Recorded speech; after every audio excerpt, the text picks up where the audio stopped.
నమస్తే, this is Sourya. Welcome to our channel. ఈ రోజు మనతో పాటు సీనియర్ జర్నలిస్ట్ దాము బాలాజీ గారు ఉన్నారు. వారితో మాట్లాడదాం. నమస్తే సార్. నమస్తే.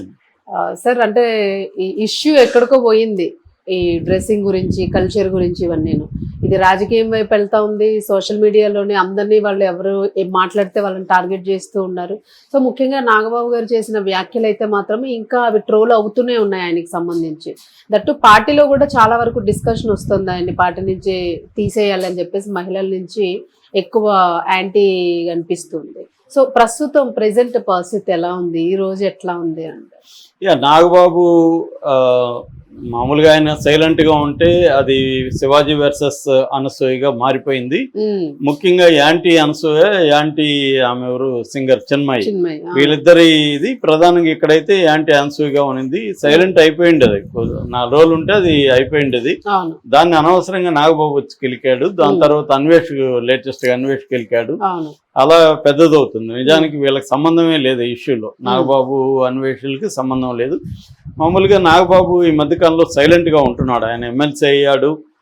జనసేన పార్టీలో కూడా పెద్దగా యాక్టివ్ గా లేడు. అప్పుడప్పుడు వెళ్ళడం, అది పిఠాపురం వెళ్ళి రావడం అట్లాంటివి ఉన్నారు తప్ప ఈ మధ్య లేడు. ఆ మధ్య కూడా ఆయన ఒక ఫోటో అండ్ వీడియో కూడా వైరల్ అయింది. నాగబాబుకి ఏమైంది, సన్నగా అయిపోయాడు, అలాగైపోయాడు అని కూడా వచ్చాయి.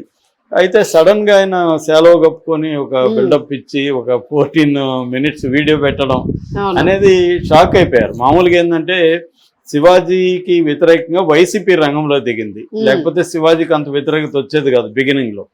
శివాజీని కూడా అనసూయ కాపాడింది. యాక్చువల్ గా అనసూయ కానీ సైలెంట్ గా ఉంటే శివాజీకి యాంటీగా బాగా బలంగా పెరిగింది. కానీ అనసూయ వచ్చి శివాజీని సేవ్ చేసి తన నెగిటివిటీని అంతా తన వైపు తిప్పుకునింది.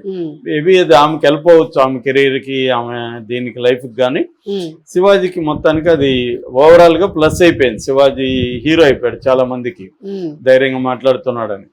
సో ముఖ్యంగా శివాజీకి యాంటీగా వైసీపీ రంగంలో దిగేసరికి ఈ శివాజీకి ప్రోగా తెలుగుదేశం, జనసేన వాళ్ళు రంగంలో దిగారు. మరోపక్క ఎలాగో బీజేపీ సంప్రదాయవాదాన్ని ప్రమోట్ చేస్తుంది కాబట్టి బీజేపీ వాళ్ళు కూడా సపోర్ట్ చేశారు. ఈ నేపథ్యంలో సైలెంట్ గా ఉండాలి నాగబాబు. ఎందుకంటే మనం శివాజీని వ్యతిరేకించి అనసూయని సపోర్ట్ చేయడం కరెక్ట్ గా ఉండదు అనే ఆయన అర్థమై ఉండాలి. కానీ మరి ఆయన లాజిక్, ఒక్కోసారి లాజిక్ ని ఎమోషన్ డామినేట్ చేస్తుంటది. మన అందరికీ అది అనుభవమే. లైఫ్ లో కూడా లాజిక్ మనకి అర్థమవుతా ఉన్నా కూడా లాజిక్ ని మనం పక్కన పెట్టి మన ఎమోషన్ లోకి వెళ్ళిపోతాం. సో అది హ్యూమన్ బీయింగ్స్ కి ఎమోషన్ డామినేషన్ అనేది బేసిక్ గానే హ్యూమన్ బీయింగ్స్ ఇర్రేషనల్ గా ఉంటారు అనేది ఫ్రాయిడ్ లాంటి సైకాలజిస్టులు చాలా సార్లు చెప్పారు. అలాగే ఆయన కూడా లాజిక్ ని మర్చిపోయాడు. అంటే రాజకీయాలు ఏంటి, కాంటెక్స్ట్ ఏంటి, వాతావరణం ఎలా ఉంది, ఇప్పుడు మనం ఏం మాట్లాడాలి, అది వదిలేసి ఆయన ఏదో ఉపన్యాసం కొట్టాడు 14 నిమిషాలు. అదే డ్యూరేషన్ కూడా చాలా ఎక్కువ సార్. అంతసేపు ఎందుకు ఇస్తారు ఎవరు? మామూలుగా దాన్ని ఖండిస్తున్నాను. స్త్రీలకి వాళ్ళ ఛాయిస్ని బట్టి, వాళ్ళ సౌకర్యాన్ని బట్టి విత్ ఇన్ లీగల్ పారామీటర్లు పబ్లిక్ అయినా ప్రైవేట్ అయినా వేసుకోవచ్చు అని చెప్పేస్తే ఆయన అభిప్రాయం చెప్పినట్టే. అది వదిలేసి దాన్ని ఏదో బాబాలాగా ఆయన చాలాసేపు మాట్లాడాడు. దీనికి ఆయన పర్సనల్ రీజన్స్ ఏమున్నాయంటే, ఆయన కూతురు నిహారిక మీద ఎప్పటి నుంచో ట్రోల్స్ ఉన్నాయి. అట్లాగే మెగా ఫ్యామిలీ లేడీస్ మీద కూడా ఎప్పటి నుంచో ట్రోల్స్ ఉన్నాయి. అవన్నీ ఆయన హర్ట్ అయ్యే అవకాశం ఉంది. ముఖ్యంగా కూతురు విషయంలో ఆమె విడాకులు తీసుకున్నప్పుడు కూడా ఈమె పబ్బులకి వెళ్తా ఉంది కాబట్టి 3 విడాకులు ఇచ్చేస్తాడని, లేకపోతే ఇంకొక హీరోతో తిరుగుతుందని, అది మామూలుగా హీరోయిన్ల గురించి ఉన్నవే. కాకపోతే ఈయన ఫ్యామిలీలో ఉండేసరికి ఆయన హర్ట్ అవుతాడు. జనరల్ గా హీరోయిన్లు అంటేనే ఇవన్నీ లేకుండా ఏ హీరోయిన్ కూడా ఉండదు. వాళ్ళు కూడా ఇవన్నీ పార్ట్ ఆఫ్ ద గేమ్ అని వాళ్ళు లైట్ తీసుకుంటారు. సీరియస్ హర్ట్ అయితే ఏం చేయలేము. మనం పబ్లిక్ లో ఉంటే ఎవరికైనా తప్పదు అది. ఈవెన్ హైకోర్టు కూడా అప్పుడు సమంత హైకోర్టులో వేసినప్పుడు కూడా, అమ్మ నువ్వు పబ్లిక్ లో పోస్టులు పెట్టినప్పుడు రియాక్షన్ నీకు అనుకూలంగానే ఉండాలంటే ఎట్లా, వేరేగా కూడా ఉంటది, అట్లాంటప్పుడు నువ్వు పబ్లిక్ లేక వెళ్ళకు, పోస్టులు చేయకని కూడా కోర్టు చెప్పింది. ఎవరు కూడా ఏం చేయలేరు. ఎందుకంటే నువ్వు ఒకసారి వెళ్ళిపోయినాక అదేదో లోకుల దీన్ని మూకుడు ఉండదని, లోకల నోరుని మూయడానికి మూకుడు ఉండదని పాత సామెత ఉంది. కాబట్టి ఎప్పుడైనా కూడా లోకులని మనం కంట్రోల్ చేయలేం. ఒకరిని ఇద్దరిని అయితే కంట్రోల్ చేయొచ్చు. సో అలాగా ఇప్పుడు నాగబాబు ఒక తేనె తుట్టిని రగిలించాడు, అది ఫైనల్గా పోయి ఎక్కడ తగలాలో అక్కడ తగిలింది, జనసేనకు తగిలింది.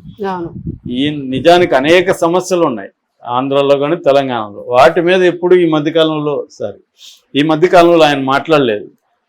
అలాంటిది ఇదేదో నేషనల్ ఇష్యూ అయినట్టు ఇదెందుకు మాట్లాడాడు అనేది ఇప్పుడు వాళ్ళకి తలనొప్పిగా మారిపోయింది. దీనివల్ల ఏమైపోయిందంటే నాగబాబుకి వ్యతిరేకత భయంకరంగా పెరిగిపోయి పవన్ అభిమానులంతా కూడా బాధతో కోపంతో వీడియోలు పెడుతున్నారు విపరీతంగా. అసలు నేను నాగబాబుకి యాంటీగా జనసేన నుంచి ఇంత యాంటీ కామెంట్ అని ఎప్పుడు చూడలేదు. ఓపెన్ గా పెడుతున్నారు, అయ్యా తమరు నోరు మూసుకొని ఉండండి, కొద్ది రోజులు మాట్లాడకండి, మౌనవ్రతంలో ఉంటే బెటరు, ఇప్పుడేదో బాగా జరుగుతూ ఉంది, పవన్ కళ్యాణ్ అనేక తలనొప్పుల్ని జాగ్రత్తగా డీల్ చేస్తూ ముందుకెళ్తున్నాడు, అలాంటి దాంట్లో నువ్వు నోరు తెరిచి నువ్వు ఇది చేస్తున్నావు. గతంలో కూడా నాగబాబు అనేక సార్లు ఆయన ఇట్లా మాట్లాడి ఇబ్బందులు క్రియేట్ చేశాడు. అంటే పవన్ కళ్యాణ్ కూడా ఇబ్బందులు క్రియేట్ చేస్తున్నాడు నాగబాబు. అంతకుముందు చిరంజీవి కూడా చేశాడు. సో మీ అన్ననే ఒక పాటలో, జై చిరంజీవి పాటలో అమ్మాయిలు ఇట్లా బట్టలు వేసుకోకూడదు, ఇట్లా ఉండాలి, నైట్ తిరగకూడదు, పబ్బులకి వెళ్ళకూడదు, ఇవన్నీ పాటలోనే చెప్పాడు. మీ అన్నయ్య చెప్పాడు కదా. శివాజీ చెప్పడంలో తప్పే ఉంది. శివాజీ అన్న ఓన్లీ హీరోయిన్లు బట్టలు మాత్రమే మాట్లాడాడు తప్ప అందరూ మహిళలు ఇలాగ ఉండాలని శివాజీ చెప్పలేదు. రెండోది పబ్బులకి వెళ్ళొద్దు, నైట్లు తిరగద్దు అని శివాజీ చెప్పలేదు. అవన్నీ మీ అన్న చెప్పాడు పాటలో అని కూడా పాట షేర్ చేస్తున్నాడు. సో ఇప్పుడు జనసేనలోనే తీవ్ర వ్యతిరేకత వచ్చేసింది. అసలు ఈయన్ని సస్పెండ్ చేస్తే బెటరు, జనసేనకి తలనొప్పి దీనివల్ల.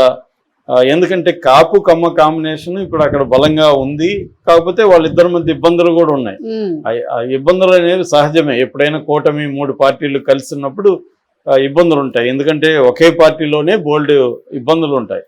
దాన్ని జాగ్రత్తగా పవన్ కళ్యాణ్ డీల్ చేసుకుంటూ వెళ్తున్నాడు. చంద్రబాబు కూడా జాగ్రత్తగానే వెళ్తున్నాడు. ఎందుకంటే 2029లో కూడా సేమ్ కూటమి అవసరం, ఇద్దరికి అవసరం, పవన్కి అవసరం, చంద్రబాబుకి అవసరం.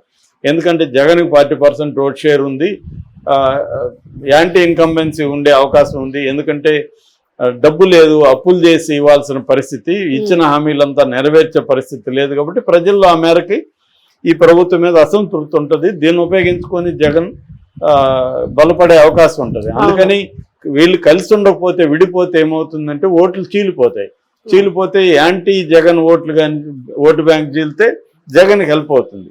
అందుకని పవన్ కళ్యాణ్ నేను ఎట్టి పరిస్థితుల్లో జగన్ ఓటు బ్యాంక్ చీలనివ్వను అని గట్టిగా చెప్తున్నాడు. ఈ నేపథ్యంలో ఈయన మాట్లాడడం అనేది ఇప్పుడు వైసీపీ వాళ్ళకి ఒక ఆయుధంగా దొరికింది.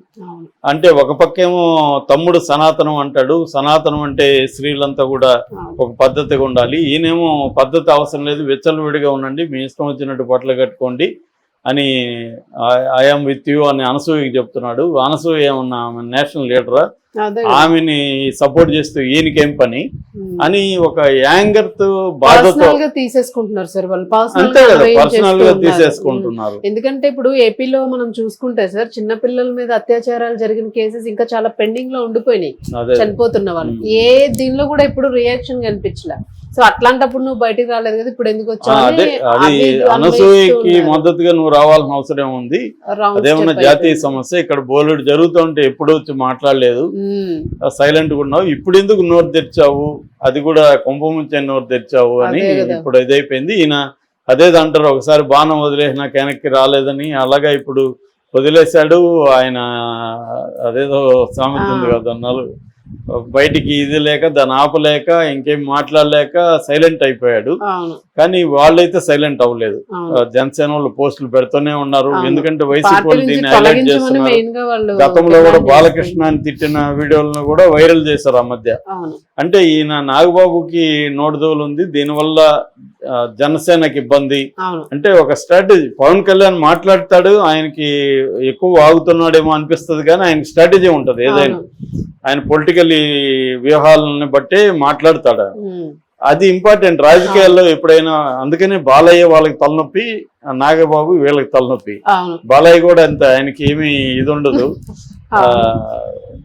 ఒక ఫిల్టర్ ఉండదు ఆయనకి. ఈయనకి కూడా ఫిల్టర్ లేకుండా మాట్లాడేశాడు. మరి పవన్ కి మామూలుగా అయితే ఇలాంటి పవన్తో డిస్కస్ చేసి నేను ఇట్లా మాట్లాడాలనుకుంటున్నాను అనేది చేయాలి. ఒక నాయకుడు అన్నప్పుడు పవన్ నాయకుడు కాబట్టి ఏమన్నా పొలిటికల్ గా మనకి ఇబ్బందా, నేను మాట్లాడచ్చా అని పవన్ కి అడిగి సజెషన్ తీసుకొని ఈయన ముందుకెళ్ళి ఉండాలి.